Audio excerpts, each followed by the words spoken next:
Hello icon India followers. Icon India group 1 prelims, group 2 అలాగే మున్సిపల్కి సంబంధించినటువంటి పోస్టులకి ఆన్లైన్ క్లాసెస్ని అందిస్తూ ఉంది. ఈ క్లాసెస్ మీకు కావాలి అని అనుకుంటే మీరు మా నెంబర్స్కి కాల్ చేసి ఆన్లైన్ క్లాసెస్ని పొందవచ్చు. గ్రూప్స్కి అలాగే మున్సిపాలిటీకి యూజ్ అయ్యే విధంగా ఇప్పుడు క్లాసెస్ని మీకు అందించడం జరుగుతూ ఉంది. రానున్నటువంటి ఎగ్జామ్స్కి సంబంధించి, ఎస్పెషల్లీ మున్సిపల్ ఎగ్జామ్స్కి సంబంధించి స్కీమ్స్ అనేవి, పథకాలు అనేవి చాలా చాలా ఇంపార్టెంట్ టాపిక్. సో దీనికి సంబంధించి మున్సిపల్ శాఖకి అనుబంధంగా ఉన్నటువంటి స్కీమ్స్ గురించి మనం నేర్చుకుంటున్నాం. సో దీంట్లో భాగంగానే నిన్న అమృత్ అంటే లాస్ట్ క్లాస్లో అమృత్ పథకం గురించి చాలా క్షుణ్ణంగా వివరంగా తెలుసుకోవడం జరిగింది. అమృత్ స్కీమ్ అనేది ఎప్పుడు స్టార్ట్ అయింది, ఈ మిషన్ ద్వారా ఏం చేయాలనుకుంటున్నారు, సో ఎన్ని నగరాలను దేశవ్యాప్తంగా డెవలప్ చేస్తున్నారు, ఆంధ్రప్రదేశ్లో ఎన్ని నగరాలను ఎంపిక చేయడం జరిగింది, తెలంగాణలో ఎన్ని సిటీస్ని ఎంపిక చేశారు అనేది మనం తెలుసుకున్నాం. సో ఇప్పుడు ఈరోజు మనం స్మార్ట్ సిటీస్ మిషన్ గురించి తెలుసుకుందాం. అలాగే ప్రధానమంత్రి Awas Yojana, house for all అనేటువంటి కాన్సెప్ట్కి సంబంధించి ఈ స్కీమ్స్ గురించి తెలుసుకుందాం. ఇక ఐకాన్ ఇండియా ఎవరైతే ఇప్పుడు మున్సిపల్కి సంబంధించినటువంటి ఉద్యోగాలకి ప్రిపేర్ అవుతున్నటువంటి అభ్యర్థులు ఉన్నారో వారికి సంబంధించి ఇప్పుడు చెప్తున్నటువంటి పథకాలకి సంబంధించినటువంటి సబ్జెక్ట్స్ని కూడా, ఈ టోటల్ ఇన్ఫర్మేషన్ని కూడా మీకు పీడిఎఫ్ రూపంలో అందించబోతున్నాం. ఈ పీడిఎఫ్ మీకు కావాలి అని అనుకుంటే కూడా మా నెంబర్ 6301468465కి కాల్ చేసి మున్సిపల్ స్కీమ్స్ పీడిఎఫ్ అని ఒక వాట్సాప్ మెసేజ్ చేయండి. మీకు ఏదైతే మేము ఇప్పుడు స్కీమ్స్కి సంబంధించి చెప్తున్నటువంటి క్లాసెస్ ఉన్నాయో ఇవి పీడిఎఫ్ రూపంలో, టెక్స్ట్ రూపంలో కూడా మీకు అందిస్తాం. ఓకేనా? మనం ఏమంటున్నాం, స్కీమ్స్కి సంబంధించి లాస్ట్ స్కీమ్ అంటే పట్టణ ఉపాధి స్కీమ్స్ గురించి తెలుసుకుంటున్నాం. ఏంటి? పట్టణ ఉపాధి పథకాలు.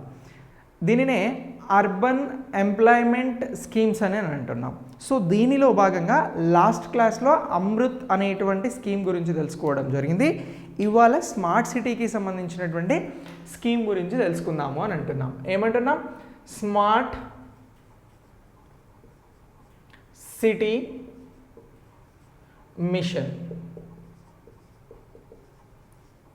సో దీనిని ఏమంటున్నాం? స్మార్ట్ సిటీ పథకం అని అంటున్నాం. మరి ఈ స్మార్ట్ సిటీ మిషన్ అనేటువంటి మిషన్ను ఎప్పుడు ప్రారంభించారు అని అంటే, సేమ్ ఏదైతే అమృత్ పథకం ప్రారంభమైనటువంటి రోజు ఏమని చెప్పాము, 25th జూన్ 2015లో ప్రారంభమైంది. ఏ స్కీమ్? స్మార్ట్ సిటీ మిషన్ అనేది కూడా 25th జూన్ 2015లోనే ప్రారంభం కావడం జరిగింది. ఎవరు ప్రారంభించారు అని అంటున్నాం? దీన్ని ప్రైమ్ మినిస్టర్ మోడీ గారు ప్రారంభించడం జరిగింది. ఓకేనా? ఈ స్కీమ్స్తో పాటు ఈ స్మార్ట్ సిటీ మిషన్ స్కీమ్తో పాటు ప్రారంభమైనటువంటి మరో 2 స్కీమ్స్ ఏవి అని అంటే, అమృత్ అనేటువంటి పథకం, ఏమంటున్నాం? అమృత్, అలాగే ప్రధానమంత్రి ఆవాస్ యోజన. సో ఈ 2 పథకాలు కూడా, అంటే ఈ రెండింటితో పాటు స్మార్ట్ సిటీ మిషన్ అనేది కూడా 25th జూన్ 2015నే ప్రారంభమయ్యాయి. వీటిని ప్రధానమంత్రి నరేంద్ర మోడీ ప్రారంభించారు అని అంటున్నాం. మరి స్మార్ట్ సిటీ మిషన్ అనేటువంటి ఈ స్కీమ్ని ఏ మంత్రిత్వ శాఖ డీల్ చేయడం జరుగుతూ ఉంది అని అంటే, మినిస్ట్రీ ఆఫ్ అర్బన్ డెవలప్మెంట్ అంటే పట్టణ అభివృద్ధి శాఖ మంత్రి దీనిని డీల్ చేయడం జరుగుతూ ఉంది. సో ఈ పథకం ప్రారంభమైనప్పుడు పట్టణాభివృద్ధి శాఖ మంత్రిగా ఎవరున్నారు? ఇప్పుడున్నటువంటి ఉపరాష్ట్రపతి వెంకయ్య నాయుడు గారు అప్పుడు మినిస్టర్గా ఉన్నారు. ఓకేనా? మరి ఇప్పుడు మినిస్టర్గా ఎవరున్నారు అని అంటున్నాం? హర్దీప్ సింగ్ ఉన్నారు. ఎవరు? హర్దీప్ సింగ్ ఉన్నారు. ఓకేనా?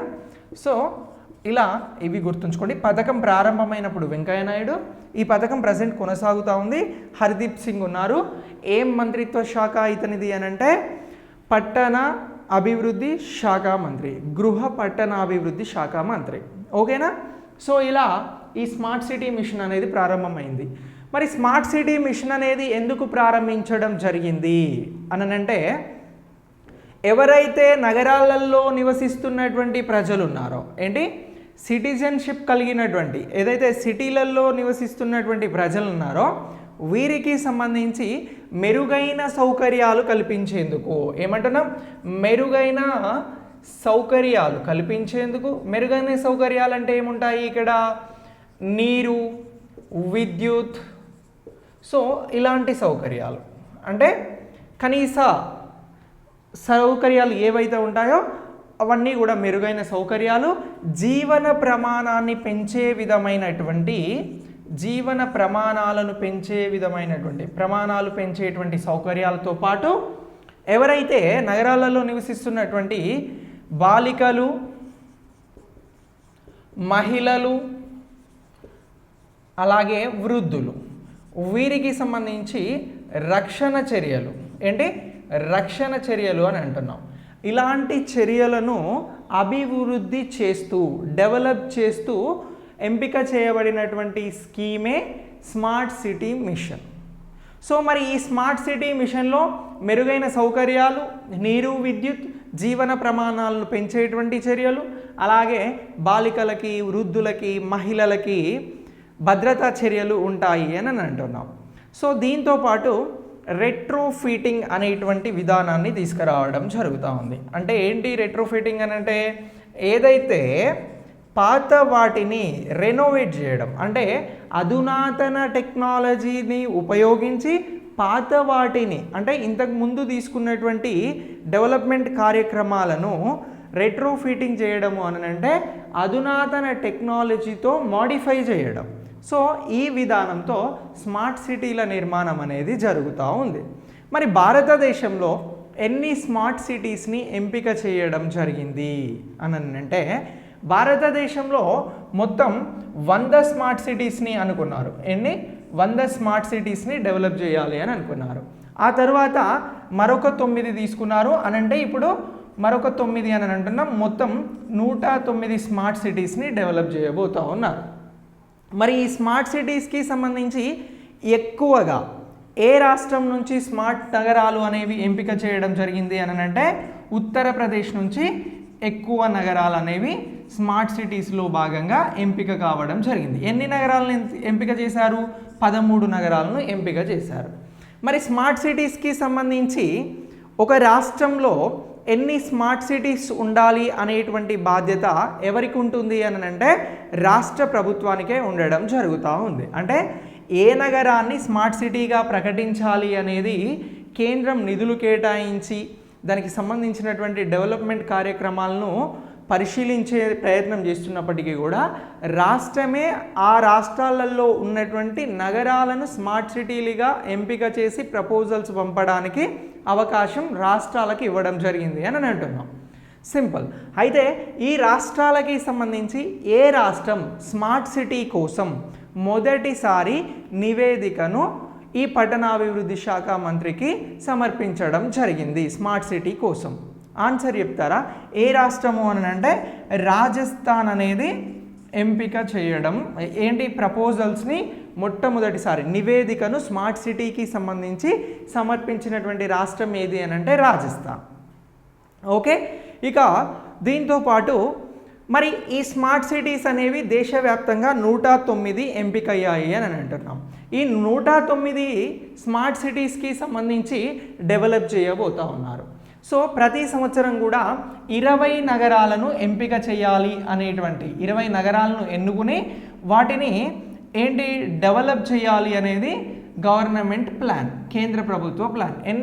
ప్రతి సంవత్సరం కూడా 20 నగరాలు. ఇలా 5 సంవత్సరాల కాలానికి అంటే ఈ స్మార్ట్ సిటీ మిషన్ అనేది కూడా 5 ఇయర్స్కి సంబంధించి తీసుకొచ్చినటువంటి స్కీమ్. ఎప్పటి నుంచి? 2015 నుంచి 2020 వరకు.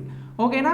మరి ఈ స్మార్ట్ సిటీస్కి సంబంధించి 2014-15లో బడ్జెట్లో ఈ అంశాన్ని స్మార్ట్ సిటీస్ అనేది ప్రస్తావించారు.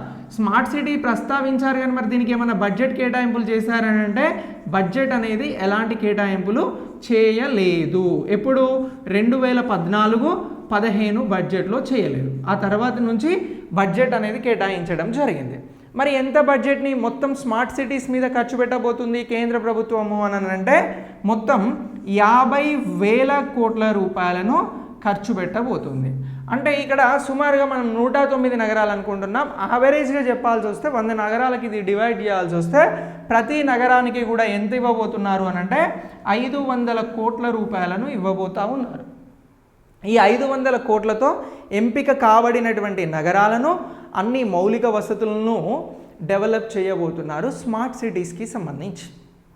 మరి ఈ స్మార్ట్ సిటీస్కి సంబంధించి ఇంత బడ్జెట్తో డెవలప్ చేయబోతున్నారు అని అంటున్నాం. ఆంధ్రప్రదేశ్ నుంచి తెలంగాణ నుంచి ఎన్ని నగరాలు అనేవి ఎంపిక అయ్యాయి అని అంటే ఆంధ్రప్రదేశ్ నుంచి 4 నగరాలను ఎంపిక చేయడం జరిగింది. ఏంటి? ఆంధ్రప్రదేశ్ నుంచి 4 నగరాలను ఎంపిక చేశారు. ఏంటి అవి? తిరుపతి, కాకినాడ, అమరావతి, వైజాగ్. సో ఇలా ఈ 4 నగరాలను ఎంపిక చేయడం జరిగింది. మరి తెలంగాణ నుంచి ఎంపికైనటువంటి 2 స్మార్ట్ సిటీ నగరాలు ఏంటి? రేపు మీ ఎగ్జామ్లో ప్రశ్న. ఏ నగరాలు? ఆన్సర్ చెప్తారు. తెలంగాణ నుంచి ఎంపిక కాబడినటువంటి నగరాలు ఏంటి అని అంటే తెలంగాణ నుంచి 2 నగరాలను ఎంపిక చేయడం జరిగింది. ఏంటి అవి? ఒకటి వరంగల్, రెండవది కరీంనగర్. ఓకేనా? సో ఇలా ఈ 2 నగరాలు అనేవి స్మార్ట్ సిటీలుగా తెలంగాణ నుంచి ఎంపిక కావడం జరిగింది. ఓకేనా? మరి ఈ స్మార్ట్ సిటీల అభివృద్ధి కోసం ఒక దేశంతో ఒప్పందం అనేది కుదిరింది. ఏ దేశంతో ఒప్పందం కుదిరింది అని రేపు ఎగ్జామ్లో ప్రశ్న అడుగుతారు. స్మార్ట్ సిటీలను అభివృద్ధి చేసేందుకు ఒక దేశంతో మెమోరాండమ్ ఆఫ్ అండర్స్టాండింగ్ అనేది కుదిరింది. ఒప్పందం అనేది కుదిరింది. ఏ దేశం భారతదేశంలో స్మార్ట్ సిటీస్ని డెవలప్ చేసేందుకు, ఆ డెవలప్మెంట్కి సంబంధించి ప్రోత్సాహం అందించేందుకు ఒప్పందం కుదుర్చుకుంది? ఆ దేశం పేరేంటి? ఇంకా క్వశ్చన్ అనేది డెప్త్గా అడగాలి అనుకుంటే భారతదేశంలో ఎన్ని రాష్ట్రాలతో ఏ స్మార్ట్ నగరాలతో ఆ దేశం ఒప్పందం కుదుర్చుకుంది అని అంటే స్మార్ట్ సిటీస్కి సంబంధించినటువంటి నగరాలను ప్రోత్సహించేందుకు ఒప్పందం ఏ దేశంతో కుదిరింది భారతదేశానికి అని అంటే యుఎస్ఏతో కుదిరింది. ఏంటి? యునైటెడ్ స్టేట్స్ ఆఫ్ అమెరికా భారతదేశంతో ఒప్పందం కుదుర్చుకోవడం జరిగింది. ఈ యునైటెడ్ స్టేట్స్ ఆఫ్ అమెరికాకి సంబంధించి ట్రేడ్ డెవలప్మెంట్ ఏజెన్సీ అనేది ఉంది. ఏమంటున్నాం? Trade development agency. సో ఈ వీరితో ఒప్పందం అనేది కుదిరింది అని అంటున్నాం. మరి ఏ నగరాలతో ఈ ఒప్పందం అనేది కుదిరింది? ఎవరి సమక్షంలో ఈ ఒప్పందం కుదిరింది? ఈ ఒప్పందంపై సంతకాలు చేసిన వారు ఎవరు ఈ నగరాల నుంచి అని అంటే ఎవరు అని అంటే అమెరికాకు భారత్కి స్మార్ట్ సిటీస్ కోసం ద్వైపాక్షిక ఒప్పందం అనేది కుదిరింది అని అంటున్నాం. ఎంఓయు. ఏంటి ఎంఓయు అని అంటే ఏదైతే ఇది అండర్స్టాండింగ్, మెమోరాండమ్ ఆఫ్ అండర్స్టాండింగ్కి సంబంధించినటువంటి ఒప్పందం అని అంటున్నాం. మరి ఈ ఒప్పందం ఈ 2 దేశాల మధ్యన కుదిరినప్పుడు ఎవరి సమక్షంలో ఈ ఒప్పందం కుదిరింది? ఎవరు సంతకాలు చేశారు అని అంటున్నాం. ఎవరి సమక్షంలో ఈ ఒప్పందానికి 2015లో ఈ ఒప్పందం అప్పుడున్నటువంటి పట్టణాభివృద్ధి శాఖ మంత్రి వెంకయ్య నాయుడు గారి సమక్షంలో ఒప్పందం కుదిరింది. ఎవరెవరికి? యుఎస్ఏకి అలాగే భారత్కు అని అంటున్నాం. మరి ఇక్కడ మినిస్టర్ గారు సంతకం చేయకుండా ఎవరు చేశారు సంతకం అని అంటే ఈ ఒప్పందం పైన ఎవరైతే స్మార్ట్ సిటీస్కి సంబంధించి ఎంపిక కాబడినటువంటి రాష్ట్రాలు ఉన్నాయో ఆ రాష్ట్రాలకి సంబంధించినటువంటి చీఫ్ సెక్రటరీస్, ఎవరు? ప్రధాన కార్యదర్శులు. చీఫ్ సెక్రటరీస్కి అలాగే యుఎస్కి, ఈ యుఎస్ఏ ఏజెన్సీ ఏదైతే ట్రేడ్ డెవలప్మెంట్ ఏజెన్సీ ఉందో వారికి మధ్యన ఒప్పందం అనేది కుదిరింది. వెంకయ్య నాయుడు గారి సమక్షంలో కుదిరింది ఒప్పందం. ఓకేనా? మరి ఈ ఏ నగరాలకి సంబంధించి ఈ ఒప్పందం కుదిరింది అని అంటే 3 రాష్ట్రాలకి సంబంధించి ఉత్తరప్రదేశ్ నుంచి, ఎక్కడి నుంచి? ఉత్తరప్రదేశ్ నుంచి అలహాబాద్,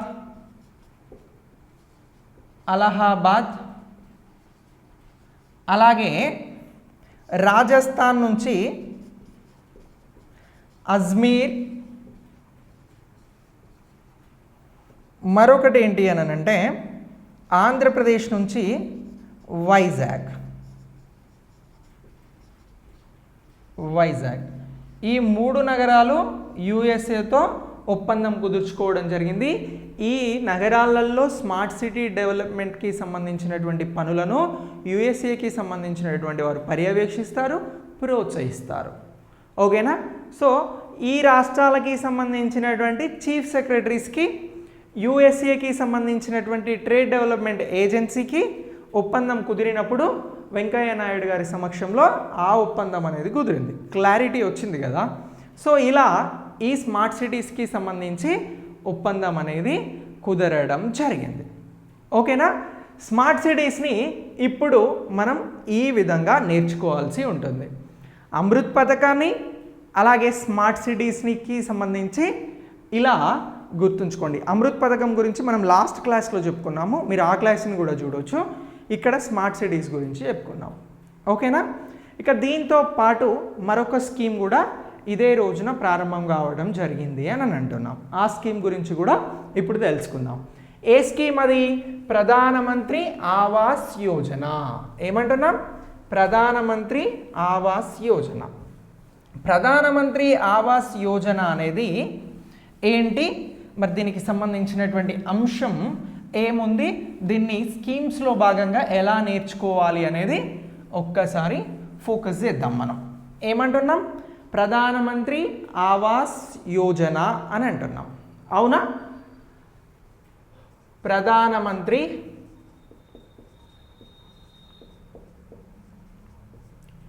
ఆవాస్ యోజన. సో ప్రధానమంత్రి ఆవాస్ యోజన అనే పథకం ఎప్పుడు స్టార్ట్ అయింది, ఈ పథకానికి సంబంధించినటువంటి ఉద్దేశం ఏంటి అనేది ఒక్కసారి ఇప్పుడు తెలుసుకుందాం. ప్రధానమంత్రి ఆవాస్ యోజన అనేది ఎప్పుడు ప్రారంభమైంది అని అంటే సేమ్ 25 జూన్ 2015లో ప్రారంభం కావడం జరిగింది. ఈ 25 జూన్ 2015న మొత్తం 3 స్కీమ్స్ని ప్రారంభించడం జరిగింది. ఎవరు ప్రారంభించారు? ప్రైమ్ మినిస్టర్ మోడీ గారు ప్రారంభించారు. ఏంటేంటి అని అంటున్నాం? అమృత్ పథకం, స్మార్ట్ సిటీ పథకం, ప్రధానమంత్రి ఆవాస్ యోజన పథకం. మళ్ళీ ఒకసారి రాస్తాను. అమృత్, స్మార్ట్ సిటీ, అలాగే ఈ పిఎంఏవై ప్రధానమంత్రి ఆవాస్ యోజన. ఈ 3 పథకాలు కూడా ఈ డేట్ననే ప్రారంభం కావడం జరిగింది, 25 జూన్ 2015. ఓకేనా? మరి ఇలా ప్రారంభమైనటువంటి ఈ పథకానికి సంబంధించి దీని లక్ష్యం ఏంటి, ఈ పథకానికి సంబంధించిన లక్ష్యం ఏంటి అని అంటే, ఈ పథకాన్ని ఎందుకు తీసుకొచ్చారు అని అంటే దీనిని 2 రకాలుగా విభజించుకోవాలి మనం. ఈ పథకం 2 భాగాలుగా విభజించుకోవాలి. ఒకటి ఏంటి అని అంటే ప్రధానమంత్రి ఆవాస్ యోజన అర్బన్. ఏమంటున్నాం? అర్బన్ అని అంటున్నాం. ఇగో ప్రధానమంత్రి ఆవాస్ యోజన అర్బన్. ఓకేనా? మరొకటి ఏంటి అని అంటే ప్రధానమంత్రి ఆవాస్ యోజన రూరల్. రూరల్ అని అంటున్నాం. ఓకేనా? సో ఇలా 2 రకాలుగా విభజించుకోవాలి. మనం ఇప్పుడు పట్టణానికి సంబంధించినటువంటి ఉపాధి స్కీమ్ పథకాల గురించి తెలుసుకుంటున్నాం. అందులో భాగంగా ఇప్పుడు ప్రధానమంత్రి ఆవాస్ యోజన అర్బన్ గురించి తెలుసుకుందాం. సో రూరల్ అనేది కూడా ఇందులో భాగంగా ఉంది. అయితే ఈ ప్రధానమంత్రి ఆవాస్ యోజన అర్బన్కి సంబంధించి 2022 కల్లా, ఎప్పటికల్లా 2022 కల్లా ఎంత అనంటే 2 కోట్ల ఇళ్లను నిర్మించి ఇవ్వాలి అనేది ఈ పథకం యొక్క లక్ష్యం. మరి ఈ పథకం ఏ మినిస్ట్రీ అండర్లో ఉంటుంది అని అంటే సేమ్ ఏదైతే మినిస్ట్రీ ఆఫ్ హౌసింగ్ అండ్ మున్సిపాలిటీకి సంబంధించినటువంటి మినిస్ట్రీలోనే ఉంటుంది. 2 కోట్ల ఇల్లు అని అంటున్నాం. దీన్నే 20 మిలియన్స్ అని చెప్పేసి కూడా గుర్తుంచుకోండి. ఓకేనా? మిలియన్స్లో అడిగితే కన్ఫ్యూజ్ ఏమవ్వద్దు. ఈ ఆవాస్ యోజనకి సంబంధించి పట్టణ ప్రాంతంలో ఎన్ని కోట్ల ఇళ్లను నిర్మించాలి అని అనుకుంటున్నారు అని అంటే 2 కోట్ల ఇళ్లను. సో ఇలా పేద ప్రజలకి ఇన్ని ఇళ్లను నిర్మించి ఇవ్వాలి అనేది ఈ పథకం యొక్క లక్ష్యం అని అంటున్నాం. మరి పథకానికి సంబంధించి ఎన్ని దశలలో ఈ ఇళ్లను నిర్మించబోతున్నారు, ఈ ఎంత ఆర్థిక సహాయాన్ని కేంద్రం అందిస్తుంది అని అంటే, ఏదైతే ఈ పథకానికి సంబంధించి లబ్ధిదారులు ఎవరైతే ఉంటారో వారికి 1 లక్ష నుంచి ఎంత 1 లక్ష నుంచి 2,30,000 వరకు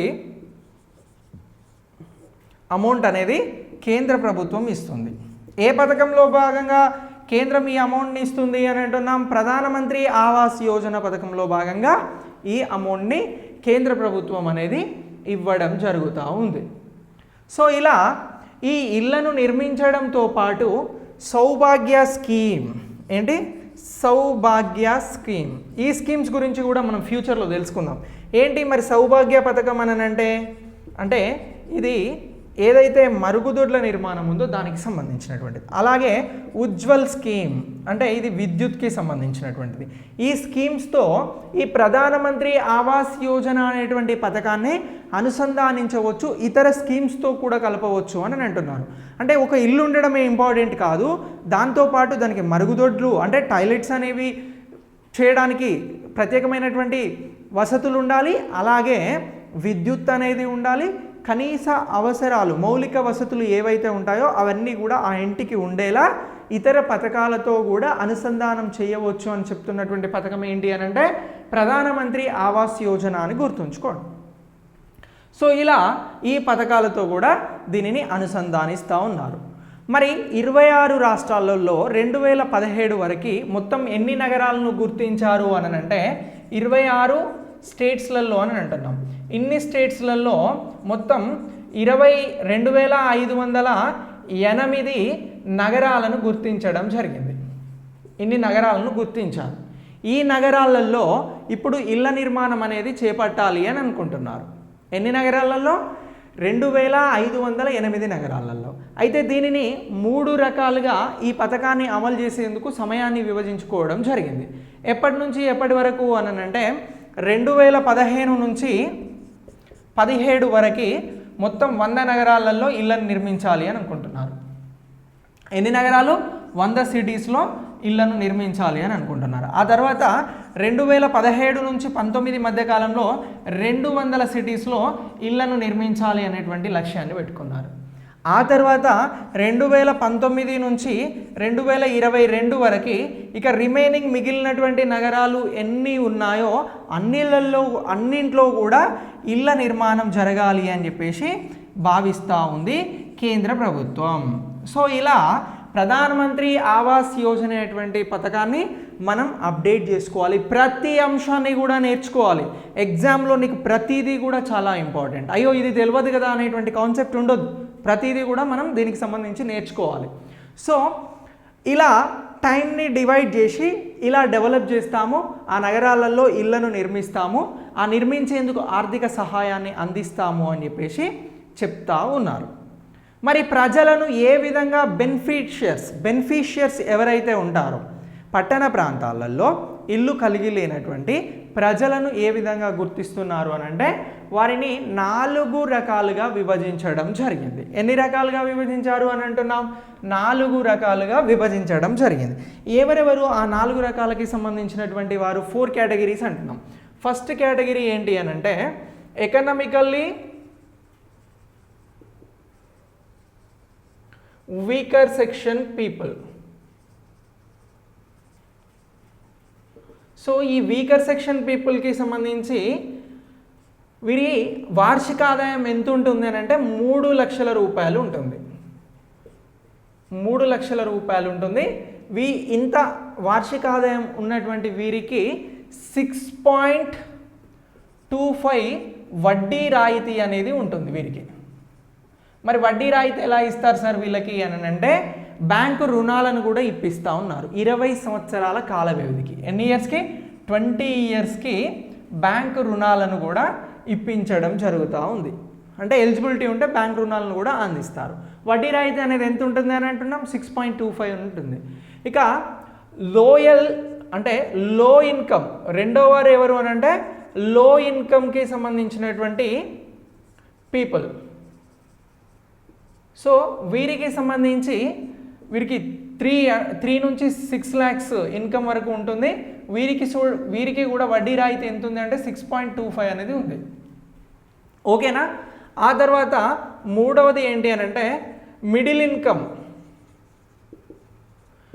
ఇన్కమ్ వాళ్ళకి సంబంధించి వీరికి 6 నుంచి 12 లక్షల మధ్యన ఉంటుంది ఇన్కమ్. వీరికి వడ్డీ రాయితీ 4% ఉంది. తర్వాత ఇది మిడిల్ ఇన్కమ్ ఫేజ్ 1 వీరు ఒకటి. మిడిల్ ఇన్కమ్ 2 అని ఉంది. వారికి 12 లక్షల పైన ఇన్కమ్ కలిగి ఉన్నటువంటి వారికి వడ్డీ రాయితీ అనేది ఎంత ఉంటుంది అని అంటే 3% ఉంటుంది. సో ఇలా 4 అంటే మిడిల్ ఇన్కమ్ వాళ్ళు 1 ఉన్నారు, 2 ఉన్నారు. ఒకరికేమో 4% వడ్డీ రాయితీ ఉంది, మరొకరికేమో 3% వడ్డీ రాయితీ ఉంది. సో ఇలా వడ్డీ రాయితీ అనేది కూడా 4 సెక్షన్లుగా విభజించబడినటువంటి ప్రజలను గుర్తించి ఇళ్ల నిర్మాణానికి రాయితీలు ఇవ్వడం, వడ్డీ రాయితీలు ఇప్పించడం అనేది కూడా చేయబోతూ ఉన్నారు. సో ఇలా పట్టణ ప్రాంతాలలో ఇళ్లను నిర్మించాలి అనేది కాన్సెప్ట్. ఓకేనా. దానినే ప్రధానమంత్రి ఆవాస్ యోజన అని అంటున్నాం. ఏమంటున్నాం? PMAY అని అంటున్నాం. మరి ఈ ప్రధానమంత్రి ఆవాస్ యోజన కొత్తగా వచ్చినటువంటి స్కీమా? ఇలాంటి స్కీమ్ ఇంతకుముందు ఏమైనా ఉందా భారతదేశంలో అని అంటే 1957 నుంచి ఇలాంటి స్కీమ్స్ ఉన్నాయి. ఎప్పటి నుంచి అని అంటున్నాం? 1957. అప్పుడు ఎవరైతే దేశ విభజన జరిగిన తర్వాత శరణార్థులుగా భారతదేశానికి వచ్చినటువంటి ప్రజలు ఉన్నారో వారిని గుర్తించి ఒక 5 లక్షల ఇళ్లను అప్పుడు నిర్మించడం జరిగింది. అప్పుడు ఎవరు ప్రైమ్ మినిస్టర్గా ఉన్నారు? నెహ్రూ ఉన్నారు. ఈ నెహ్రూ గారు అప్పుడు ప్రైమ్ మినిస్టర్గా ఉన్నప్పుడు ఈ స్కీమ్ అనేది కొనసాగింది. అది ఏ స్కీమ్ అని అంటే విలేజ్ హౌసింగ్ స్కీమ్. ఏమంటున్నాం? విలేజ్కి సంబంధించినటువంటి హౌసింగ్ స్కీమ్. ఓకేనా. ఆ తర్వాత 4వ పంచవర్ష ప్రణాళికలో, ఎప్పుడు 4వ పంచవర్ష ప్రణాళికలో ఏం చేశారు అని అంటే మరొక స్కీమ్ని తీసుకురావడం జరిగింది. దేనికి సంబంధించి? హౌస్ సైట్స్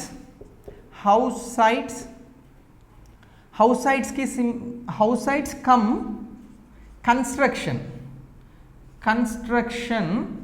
అనేటువంటి స్కీమ్ని తీసుకురావడం జరిగింది.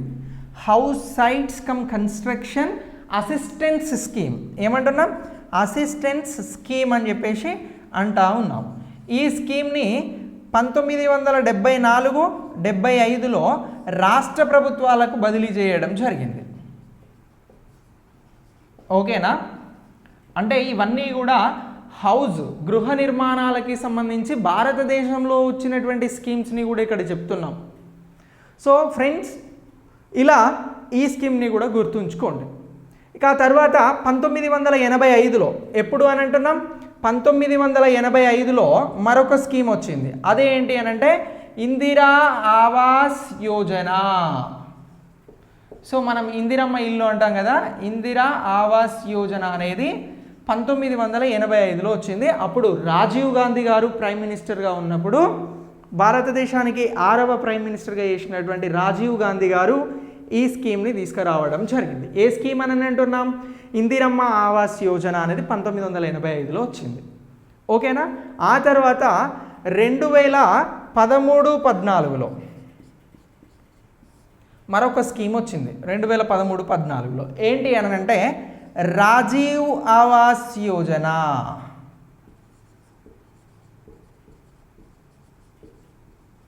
అర్థమైందిగా? రాజీవ్ ఆవాస్ యోజన. ఈ రాజీవ్ ఆవాస్ యోజన పథకం ఏదైతే ఉందో దీని ప్లేస్లో వచ్చినదే ప్రధానమంత్రి ఆవాస్ యోజన. సింక్ అయింది కదా. సో ప్రధానమంత్రి ఆవాస్ యోజన అనేది 2015లో వచ్చినటువంటి స్కీమ్.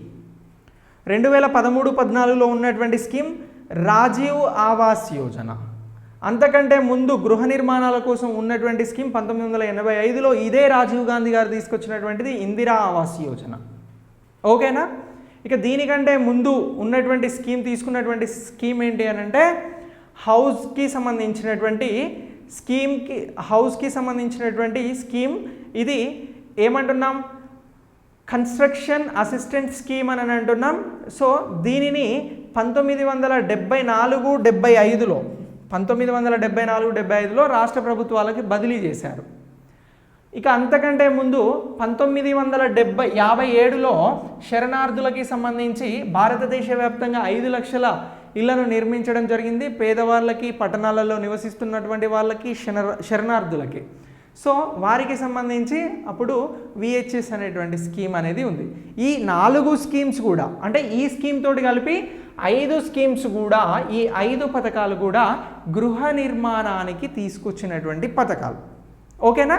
సో ఇలా స్మార్ట్ సిటీస్కి సంబంధించి, అంటే దీనికంటే బిఫోర్ టాపిక్ స్మార్ట్ సిటీస్కి సంబంధించి, ఇప్పుడు చెప్పుకున్నటువంటి ప్రధానమంత్రి ఆవాస్ యోజనకి సంబంధించినటువంటి పథకాలని కూడా మీరు చాలా క్లియర్గా అప్డేట్ అవ్వండి. ఓకేనా? ఎందుకు అనంటే మున్సిపల్కి సంబంధించినటువంటి పోస్టులు కావచ్చు, గ్రూప్స్కు సంబంధించినటువంటి వాటిల్లో కూడా పథకాలు, స్కీమ్స్ అనేవి ఇంపార్టెంట్ టాపిక్గా ఉంటాయి.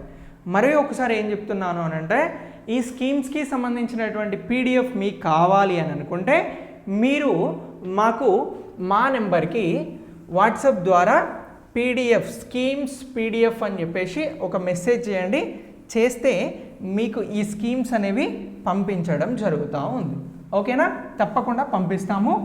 సో ఇలా ఈ మొత్తం మనం చర్చించినటువంటి, మనం తెలుసుకున్నటువంటి ఈ అంశాన్ని కూడా వీలైతే నోట్స్ రాసుకొని పెట్టుకోండి. మీరు వీటి మీద ఎస్సే రైటింగ్ వచ్చిన ఈ అంశాలను రాస్తే సరిపోతూ ఉంది. ఓకేనా ఫ్రెండ్స్? ఇది మీకు స్కీమ్స్కి సంబంధించి అందిస్తున్నటువంటి క్లాస్. Thanks for watching.